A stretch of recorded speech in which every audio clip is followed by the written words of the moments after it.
hacer la segunda parte de la formación de la orina. En la primera parte que hoy de la formación de la orina hemos visto que había una arteriola eferente que llegaba, que se iba dividiendo desde la arteria renal, ¿no es cierto? Que nacía del tronco celíaco, la arteria renal, las arterias interlobuliares, arterias arciformes, arterias rectas, y al final formaba una arteria eferente, que formaba un ovillo que se llamaba el glomérulo, ¿no? Y se unía a la cápsula de Bowman. Debido a fenómenos como eran la presión hidrostática, es decir, la presión arterial, que genera una presión de agua, una presión hidrostática, esta se filtraba, ¿no es cierto? Y dijimos que había una tasa de filtración glomerular, que era más o menos 125 mililitros por minuto, ¿sí? Y también dijimos que durante todo el día pasaban 180 litros todo el día. Pero esos 180 litros tenían algunos fenómenos que hacían que nosotros miccionemos solamente 1,5 litros a 2 litros al día, ¿sí? Entonces, la orina es una de las pérdidas diarias de líquidos más importantes, la más importante, ¿no? Hasta 1.500 mililitros. Tenemos otras pérdidas importantes como son la piel, la pérdida pulmonar por la evaporación, ¿no?, de líquidos, y la pérdida digestiva, ¿sí? En total, más o menos, va de 2.000 a 2.400 nuestra pérdida diaria de líquidos. Y miren, casi el 50%, un poco más, a causa de la orina. Esta formación de la orina al pasar por el glomérulo, ¿sí?, al entrar el ovillo al glomérulo, pasa líquido y también pasan ciertas sustancias. Entonces el riñón no solo nos sirve para eliminar líquido, sino nos sirve también para eliminar sustancias de desecho. Alguna habíamos visto, ¿no?, que tenía una carga negativa, ¿sí? Entonces, y la porosidad era pequeña del capilar glomerular. Entonces no pasaban, por ejemplo, proteínas que tenían carga negativa. Algunas proteínas podían escaparse por ahí, ¿no? Pero en general no pasaban elementos que tenían también carga negativa o que tenían gran peso molecular. ¿Cuándo podían pasar? Y era algo patológico, cuando se alteraba esa membrana por alguna enfermedad, ¿no? Entonces eso en fisiopato la van a ver todas las enfermedades que afectan el glomérulo, ¿no? Muy conocidas las glomerulonefritis, por ejemplo, ¿no? Hay un montón de patologías inmunológicas que afectan al glomérulo, ¿sí? El riñón de por sí es muy complejo. Entonces, y comienzan a pasar una serie de sustancias que sí tienen que pasar, ¿sí? Esas sustancias se llaman filtración, ¿no es cierto? El líquido pasa primero y se filtra. Y cuando llega al túbulo contorneado proximal, que no es así solamente para cuestiones pedagógicas, lo estoy mostrando de esta manera, viene un fenómeno que se llama reabsorción. ¿Qué es la reabsorción? Que vuelven a ingresar algunas sustancias que fueron filtradas, pero que las necesitamos. Llámese algunos electrolitos, como el sodio, llámese algunos componentes, como la glucosa, ¿sí?, que no deberían estar presentes en la orina. Entonces, segundo fenómeno, primero la filtración, después viene la reabsorción. El tercer fenómeno, ¿sí? Entonces tenemos acá el túbulo en la cápsula de Bowman, el túbulo contorneado proximal, el asa de Henle, y déjenme volverles a recordar que los glomérulos generalmente están todos en la corteza, ¿no es cierto?, del riñón, a nivel cortical, y de ahí se extienden hacia la médula. Algunas asas de Henle son cortas, van hasta la mitad de la médula, y los glomérulos y las nefronas que tienen su glomérulo cerca a la médula, entonces se llaman yuxtamedulares. Estas tienen asas de Henle largas que van hasta el fondo, hasta lo más profundo de la médula renal. Entonces el asa de Henle tiene dos partes, ¿no es cierto? La parte descendente, la parte ascendente delgada y la parte ascendente gruesa. Se va uniendo con el túbulo contorneado distal. Este es el túbulo contorneado proximal, el túbulo contorneado distal, o el túbulo distal, el cual va a drenar en un tubo colector. Y este túbulo colector va a drenar desde la zona cortical, aquí estamos en la corteza, túbulo colector cortical y túbulo colector medular, ¿ya? Y esa es toda la cañería que llevamos cada una de nuestras nefronas, ¿sí?, durante toda nuestra vida, y que es un riñoncito en especial cada uno de ellos. Esto nos da el fenómeno de nuestra homeostasis, el fenómeno de nuestro equilibrio ácido-base, que ustedes van a tratar en su seminario, ¿no? Entonces, si ustedes tenemos filtración, reabsorción de algunas sustancias y tenemos secreción de otras sustancias, ¿no? Secreción. Por ejemplo, ¿qué es lo que se reabsorbe por completo y no eliminamos en la orina? Glucosa. No lo encontramos en la orina, ¿no? Sodio casi el 99%. Potasio el 80 y tantos %. Calcio 99%. No encontramos en la orina. Urea 50%. 50% reabsorbemos, 50% eliminamos. Creatinina eliminamos casi toda la creatinina que se filtra, ¿ya? Y las drogas, me vuelvo a reiterarles, me refiero a los medicamentos, ¿no?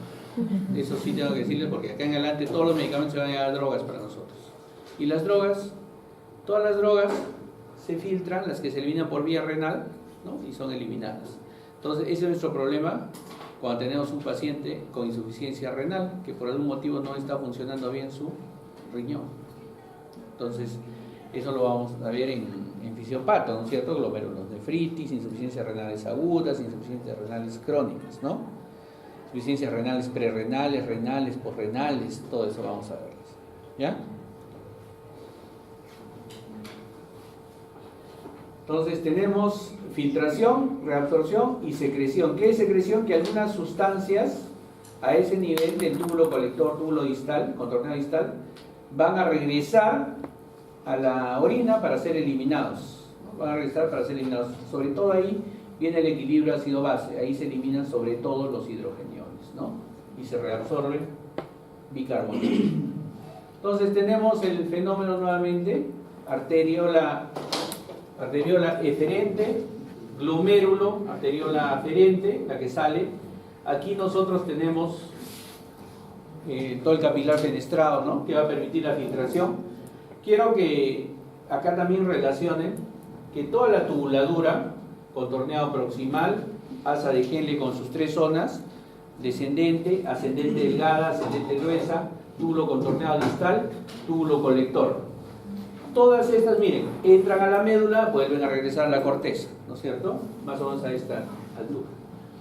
Todo esto va acompañado de la arteriola, ¿sí? Porque la arteriola va emitiendo y va recibiendo, va eliminando sustancias y va recibiendo. Es decir, y acá tenemos un espacio entre conducto y arteriola que se llama el espacio intersticial, ¿no es cierto? Entonces, todas las sustancias que reabsorbemos tienen que hacer este viaje al espacio intersticial y al capilar, ¿sí? Y todas las sustancias que secretamos tienen que hacer este viaje del túbulo al espacio intersticial y al capilar, o al está bien, que reabsorbemos. Y las que secretamos van al contrario, del capilar al intersticio y al túbulo para ser eliminadas en la orina, ¿sí? Entonces, esos son los fenómenos. Estos vasos que están acompañando se convierten al final en sangre venosa y son eliminados por la vena renal. Entonces ahí tenemos primero la filtración, que es la que va a pasar por todo ¿no?, por el glomérulo, ¿no? Se filtra todo lo que reabsorbemos, lo que no reabsorbemos, ¿no? Se filtra todo lo que puede filtrarse. Peso molecular bajo, carga positiva, ¿sí? Cuando está indemne, cuando se altera el glomérulo, comienzan a encontrar en la orina cosas que no deben encontrar. Reabsorción, entonces, cuando comienzan a pasar las sustancias que no debemos desechar, como dijimos, la glucosa, algunos aminoácidos, ¿no?, algo de sodio comienza a reabsorberse ahí y continúa su trayecto por los vasos sanguíneos. Secreción, cuando en el túbulo distal comenzamos a secretar, por ejemplo, hidrogeniones, potasio, ¿no?, y ya habíamos reabsorbido el sodio.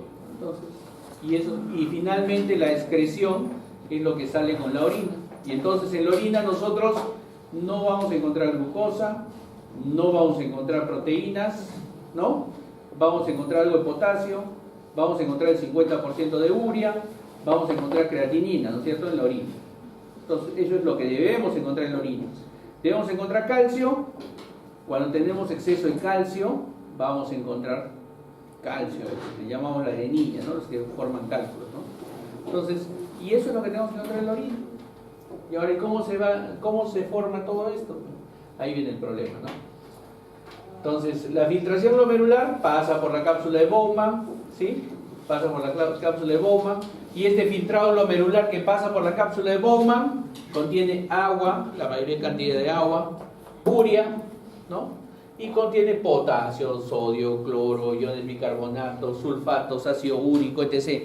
Todo el resto de cosas que tenemos que se pueden filtrar. ¿De dónde vienen esos? La urea, la creatinina, el ácido úrico, ¿dónde vienen? Del metabolismo, principalmente de las proteínas, ¿cierto? La glucosa de los carbohidratos. Entonces, la secreción tubular, ¿no? Comenzamos. ¿Qué es la secreción tubular? Son sustancias o desechos que no fueron filtrados por la cápsula de Bowman y que después en algún lugar, sobre todo en el túbulo distal y túbulo colector, van a volver a ser eliminadas. Principalmente son los iones potasio, los iones hidrógeno, el amoníaco, que vamos a ver el miércoles, y casi todas las drogas, ¿no?, sus metabolitos de las drogas. Esto es la secreción tubular, generalmente en el túbulo contorneado distal.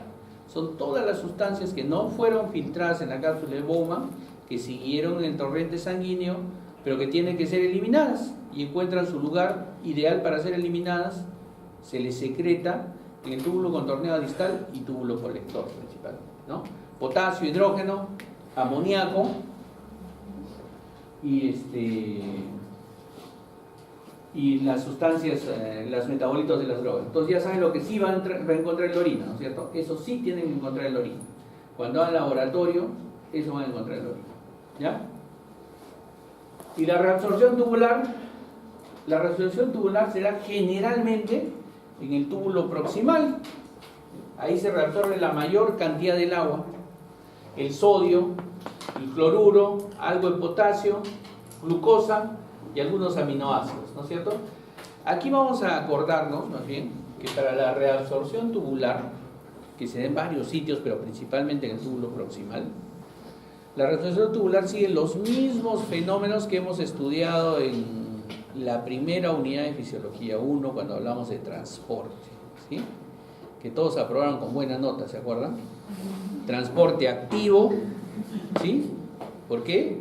Porque usaba energía, ¿no es cierto? Transporte pasivo, ¿no? Teníamos diferentes tipos de transporte pasivo, ¿se acuerdan? La difusión simple, difusión facilitada, todo ese cuento, ¿sí? Ya, eso usamos aquí. Entonces hay sustancias que usan transporte activo, ¿no?, primario, cuando usan el ATP y usan sus propias bombas.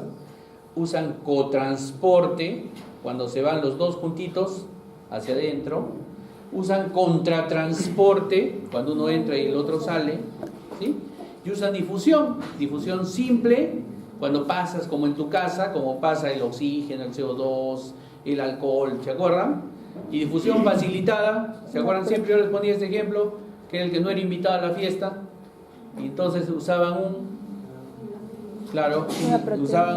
una proteína, ¿no es cierto? Y les abrían la puerta y se metían todito, la difusión facilitada, ¿sí? Entonces, todos esos fenómenos los vamos a usar aquí, en la reabsorción, ¿ya? Entonces vamos a irlos viendo poco a poco en cada zona del riñón. ¿Qué es lo difícil del riñón? Que cada zona trabaja diferente. ¿Qué es lo bonito del riñón? Que podemos segmentarlo y en algunos medicamentos. ¿Qué medicamentos usamos en el riñón para mejorar la orina? Todo eso. Los diuréticos, ¿no es cierto? Entonces no vamos a hablar de diuréticos acá porque en farmacología tiene un capítulo entero de diuréticos, ¿ya? Pero los diuréticos se usan todos estos fenómenos porque justamente vamos a usar cada uno de los fenómenos fisiológicos. Hay drogas que bloquean ese fenómeno fisiológico, ¿ya? Y entonces, y eso es lo que impide la reabsorción y cambia toda la fisiología del origen. Bueno, la reabsorción tubular, el asa de Henle reabsorbe pues 25% del sodio y el 15% más del agua, ¿no? Entonces, que quedaba ya. Entonces, sodio, el contenido del asa de Henle generalmente es hipoosmótico. Vamos a ir viendo que va a ir variando la ósmosis en cada segmento del túbulo, de los túbulos. En el túbulo distal se reabsorbe sodio, agua, ¿sí?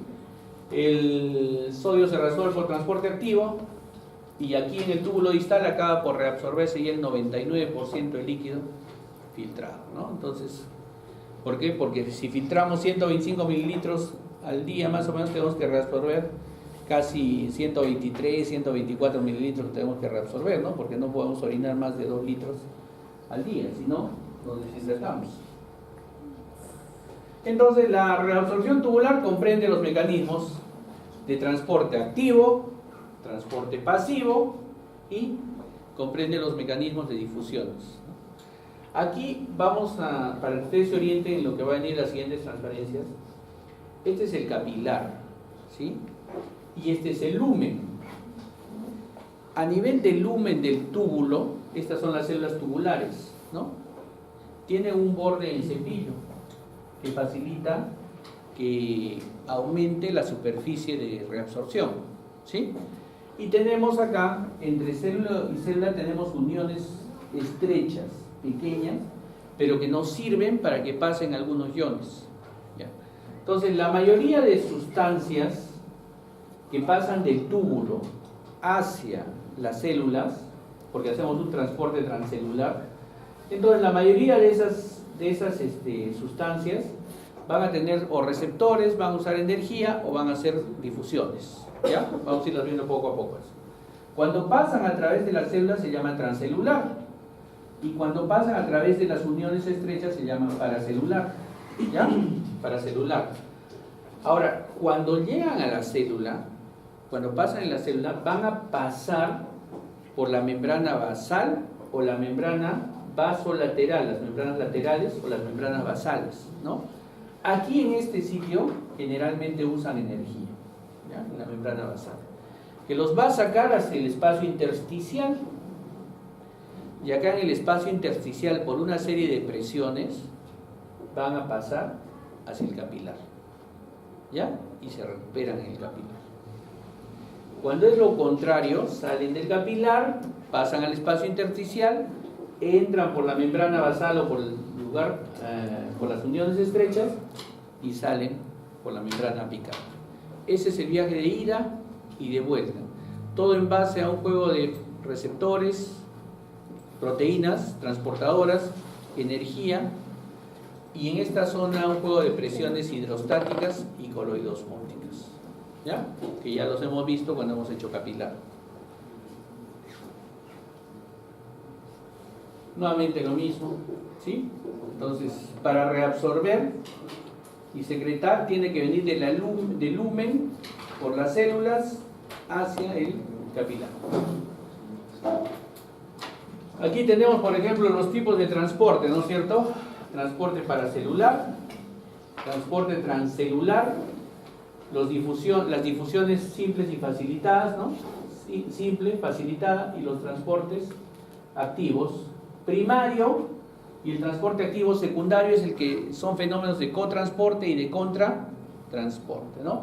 Nuevamente, para recordarles, ¿sí? Para recordarles que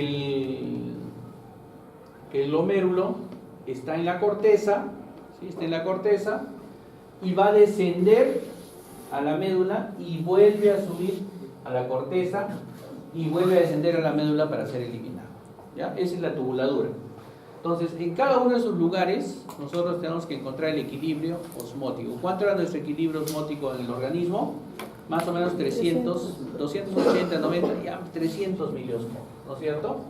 Entonces, cuando se filtra la orina,